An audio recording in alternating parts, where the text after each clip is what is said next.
warahmatullahi wabarakatuh. Kami dari Kelompok 2. Di sini kami akan mempresentasikan hasil diskusi kami terkait bab 3 dan bab 4. Yuk saksikan videonya.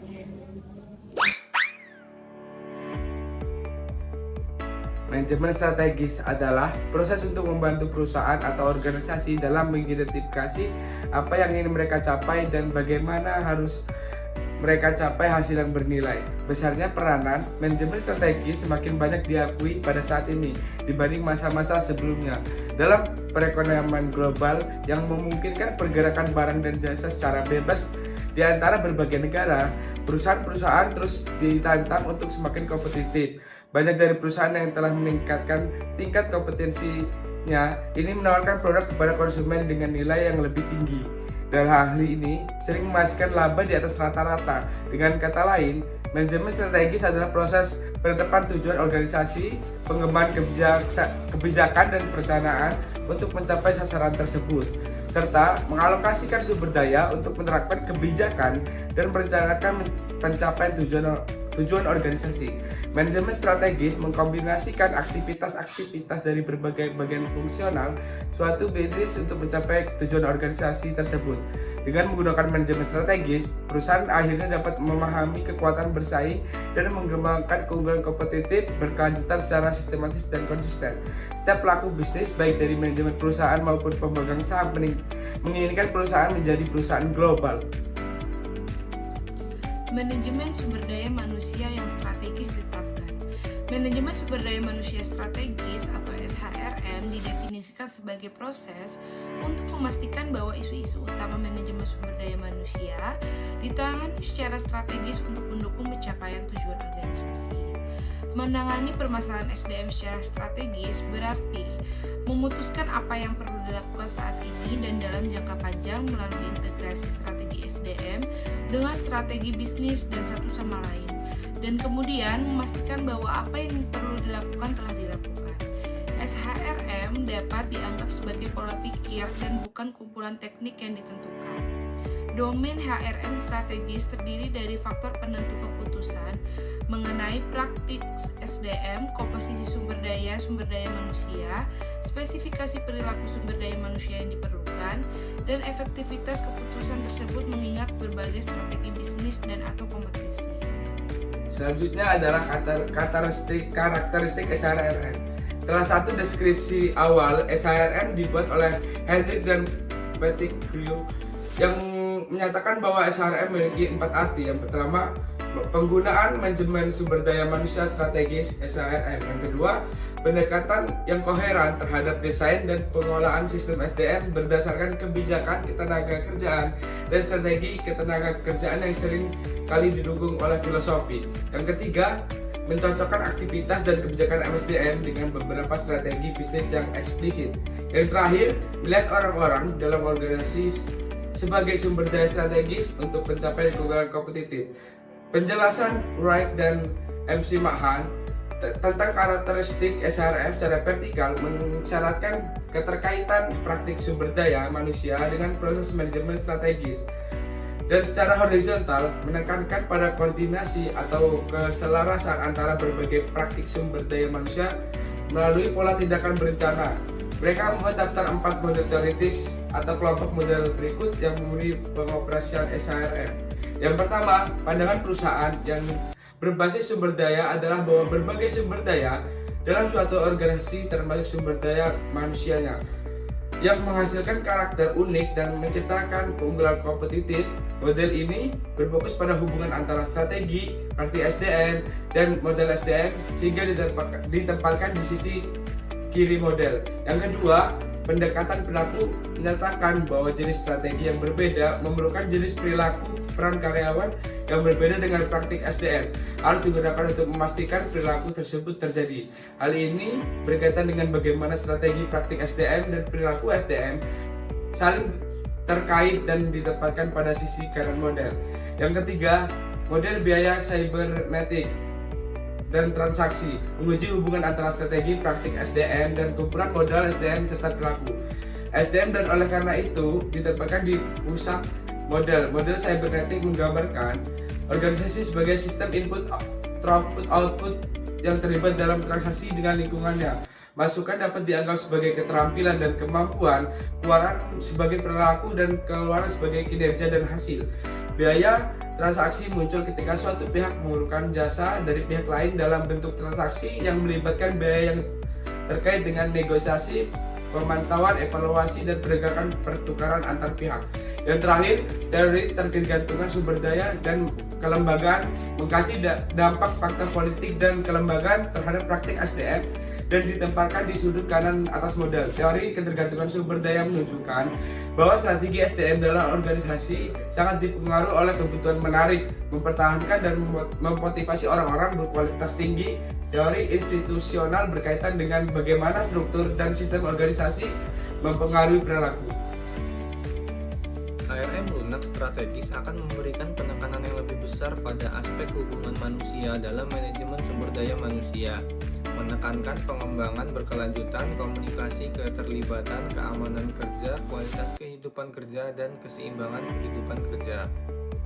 Hard strategis ARM akan menekankan pada hasil yang akan diperoleh dengan melakukan investasi pada sumber daya manusia untuk kepentingan bisnis.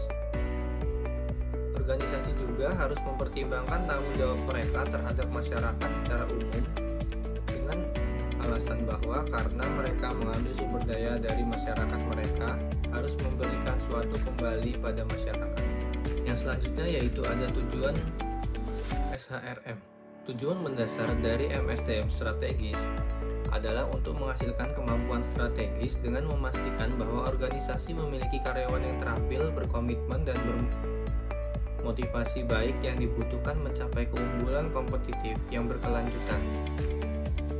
Hal ini memiliki dua tujuan lebih lanjut. Pertama, untuk mencapai kesesuaian atau integrasi, menyesuaikan atau menyelaraskan strategi SDM secara vertikal dengan strategi bisnis, dan mengintegrasikan strategi SDM satu sama lain. Dan kedua, untuk memberikan arah dalam lingkungan yang sering bergejolak sehingga bisnis dapat berjalan dengan baik.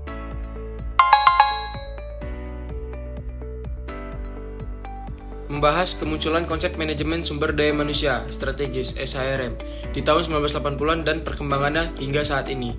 Fokus awal bab ini adalah membahas perkembangan konsep pentingnya kesesuaian strategis integrasi vertikal dan juga horizontal, koordinasi atau kesesuaian di antara berbagai praktik manajemen SDM.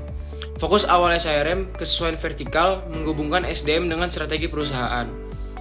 Perkembangan konsep diakui pentingnya kesesuaian horizontal dan juga penolakan di konfigurasi yang melibatkan keduanya. Dampak pada kinerja. Dampak SHRM ke kinerja perusahaan adalah fokus pada implementasi. Pentingnya implementasi dan juga praktik nyata SHRM, pendekatan multi pemangku kepentingan melibatkan berbagai pihak dalam pengambilan keputusan SHRM. Sifat perkembangan SHRM tidak linear. Berbagai konsep muncul bersamaan, terkadang seperti proses yang melingkar. Selanjutnya ada dinamis. SHRM harus terus berkembang dan juga beradaptasi dengan perusahaan, lingkungan, bisnis, dan juga teori manajemen. Yang kedua ada kompleks. Melibatkan berbagai faktor seperti strategi organisasi, budaya, teknologi, dan juga sumber daya manusia. Yang ketiga ada multidisiplin. Menggabungkan berbagai disiplin ilmu seperti manajemen, psikologi, sosiologi, dan juga ekonomi. 4. Ada kontroversial. Ada perdebatan mengenai efektivitas dan juga implementasi SHRM dalam praktik. Yang kelima ada berkelanjutan. Pengembangan SHRM akan terus berlanjut dan munculnya teori-teori praktik yang baru. Selanjutnya itu fokus pada integrasi vertikal atau kecocokan. Dalam vertikal integrasi, perusahaan mengakuisisi atau bergabung dengan bisnis lain dalam rantai pasokannya, seperti pemasok, pabrik, atau distribusi.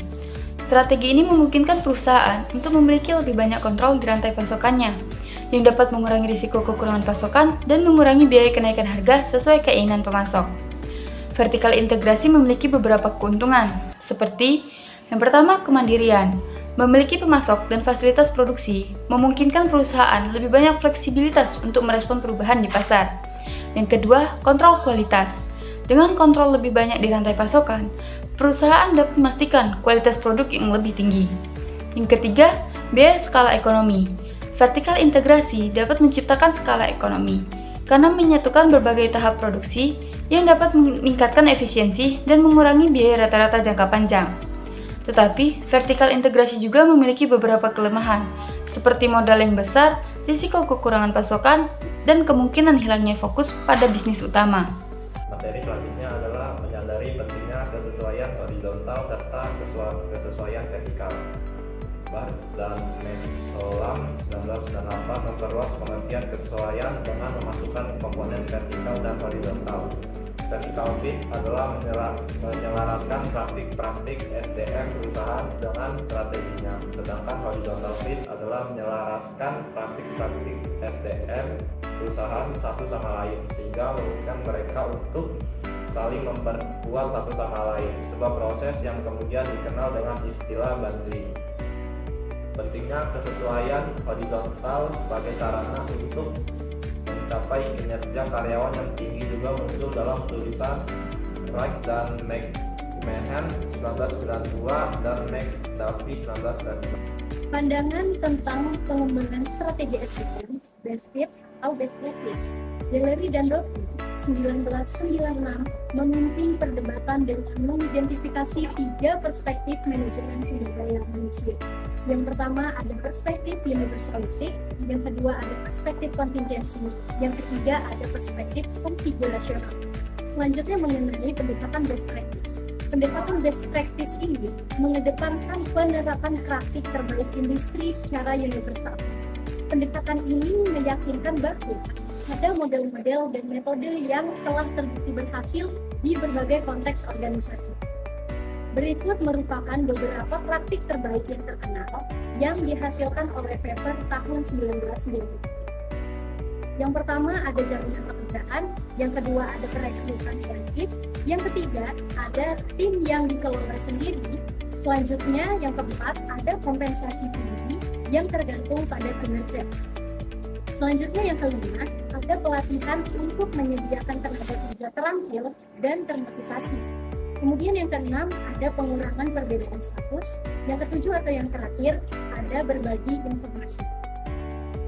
Sesuai dengan teori kontingensi yang menekankan pentingnya interaksi antara organisasi dan individu, sehingga apa yang dilakukan oleh organisasi itu bergantung pada konteks di mana mereka beroperasi. Sulit untuk menerima bahwa ada sesuatu yang disebut praktik terbaik universal. Apa yang berhasil dengan baik di satu organisasi tidak selalu berhasil dengan baik di organisasi lain, karena kemungkinan tidak sesuai dengan strategi, budaya, gaya manajemen, teknologi, maupun praktik kerja. Selanjutnya, pendekatan best fit. Pendekatan best fit ini lebih menekankan pentingnya menyesuaikan strategi sumber daya manusia dengan konteks spesifik organisasi, yang artinya strategi ini dirancang untuk mempertimbangkan karakteristik unik, struktur, dan juga kebutuhan organisasi. Terdapat 3 bagian dalam pendekatan best fit, yaitu model siklus hidup, best fit dan strategi kompetitif, dan juga ada konfigurasi strategis. Nah, pada model siklus hidup ini sendiri terdapat 4 tahap utama dalam perkembangan suatu organisasi.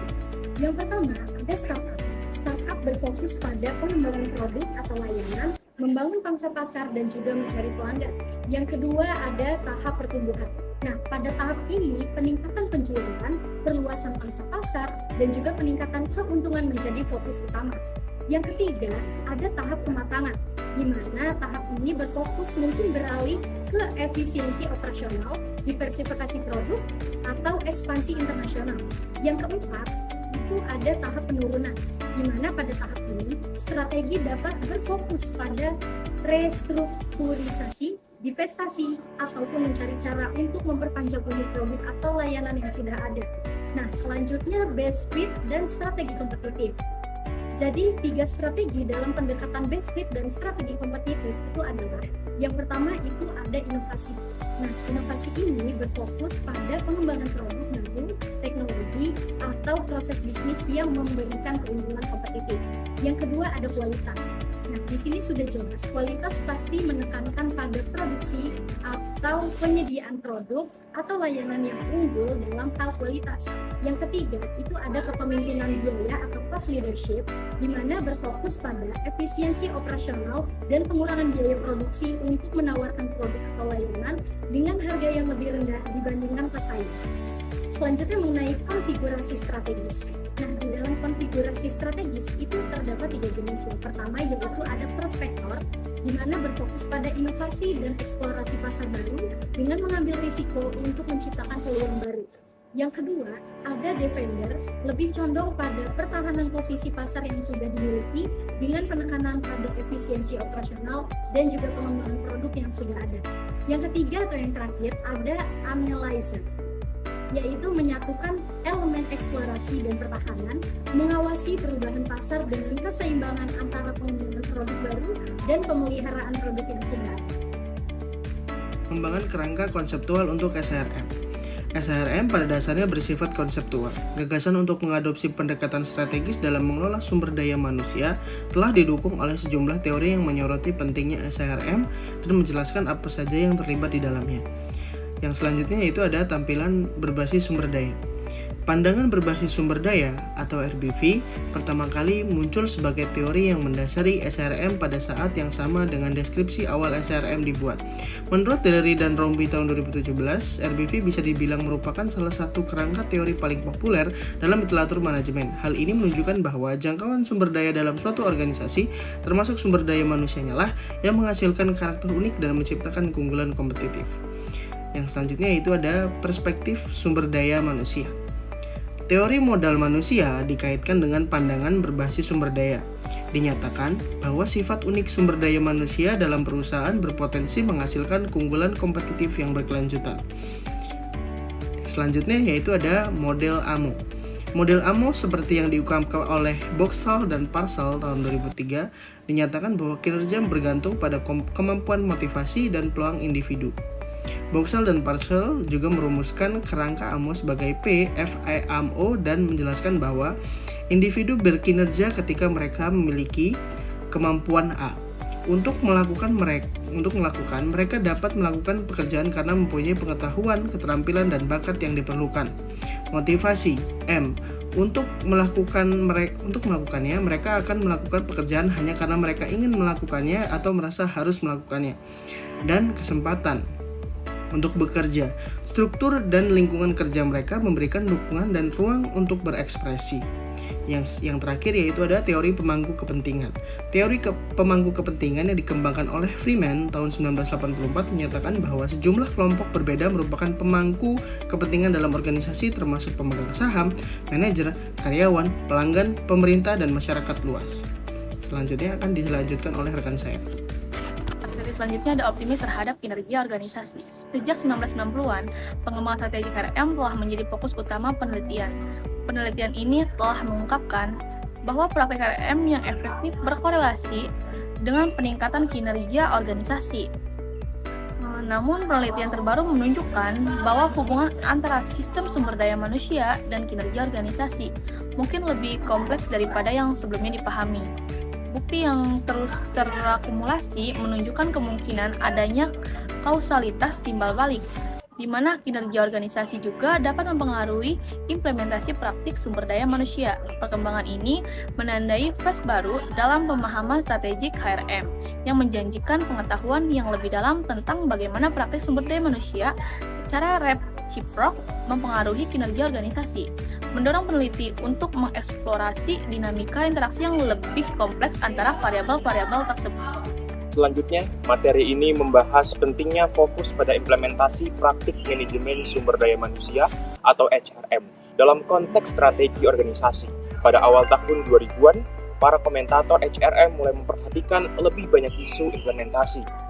Mereka menyoroti bahwa praktik-praktik yang diinginkan dalam manajemen sumber daya manusia atau SHRM mungkin berbeda dari apa yang benar-benar terjadi di lapangan. Hal ini menunjukkan bahwa hanya mengandalkan dengan apa yang dinyatakan dalam teori atau kebijakan mungkin tidak cukup. karena implementasi yang efektif dari praktik-praktik tersebut penting untuk mencapai hasil yang diinginkan. Selanjutnya, sebagaimana yang diobservasi oleh Lenick, Hall, dan rekan-rekannya pada tahun 2009. Konstruksi garis panduan yang jelas bagi karyawan mengenai tujuan strategis organisasi memberikan wawasan yang lebih dalam proses implementasi. Jika karyawan tidak memahami atau tidak tahu bagaimana cara berkontribusi terhadap tujuan strategis, mereka kemungkinan besar tidak akan efektif dalam melakukannya. Yang selanjutnya ada pendekatan multi pemangku kepentingan. Pendekatan dalam pengambilan keputusan manajemen yang melibatkan berbagai pihak yang memiliki kepentingan atau stakeholder yang berbeda dalam suatu masalah atau proyek bertujuan untuk memastikan bahwa keputusan atau tindakan yang diambil mempertimbangkan kepentingan semua pihak yang terlibat. Dalam buku kalangan Michael Armstrong, Armstrong Handbook of Strategic Human Resource Management, Improve Business Performance or Strategic People Management, peneliti awal seperti Schuller dan Jackson 1987 yang menyarankan bahwa satu-satunya pemangku kepentingan yang penting adalah pemegang saham. Kemudian Kaufman 2015 mencatat bahwa sebagian studi Human Resource Management Strategy menetapkan penekanan utama pada hasil kinerja organisasi, termasuk kinerja keuangan perusahaan. Perkembangan terkini telah memberikan lebih banyak perhatian pada argumen yang mendukung pendekatan multi pemangku kepentingan dengan fokus khusus pada kesejahteraan karyawan. Berikutnya yaitu apa yang terjadi pada SHRM. Kesimpulan berikut dicapai oleh Kaufman tentang apa yang telah terjadi pada SHRM dalam 30 tahun sejak Beer et al. Dan Combrun et al. Menerbitkan buku HRM perintis mereka. Konseptualisasi dasar SHRM tetap sama selama 3 dekade. Elemen sentral adalah HRM sebagai komponen manajemen orang organisasi, pandangan sistem holistik struktur HRM individu dan praktek, perspektif strategis tentang bagaimana sistem HRM terbaik dapat mempromosikan tujuan organisasi, HRM keselarasan sistem dengan strategi organisasi dan integrasi praktek dalam sistem, dan penekanan pada manfaat jangka panjang dari modal manusia atau komitmen tinggi sistem HRM. Tetapi, tinjauan literatur SHRM oleh Delry dan Rompi mengarah pada kesimpulan bahwa bidang ini berputar-putar saat berkembang. Mereka menyarankan bahwa upaya untuk menjelaskan kotak hitam antara praktik HRM dan kinerja perusahaan telah menunjukkan bahwa sumber daya manusia setidaknya sebagian merupakan hubungan antara praktik HRM dan kinerja perusahaan. Tapi tidak ada yang baru dalam hal ini. Peneliti SHRM seperti Barney dan Bright mencatat hubungan ini sejak awal. Delry dan Rompi berpendapat bahwa ini membawa lingkaran penuh lapangan ke pencarian dasar untuk menentukan praktik HRM dan kombinasinya yang terkait dengan tingkat efektivitas organisasi yang lebih tinggi. Terima kasih telah menonton video kami akhiri. Wassalamualaikum warahmatullahi wabarakatuh.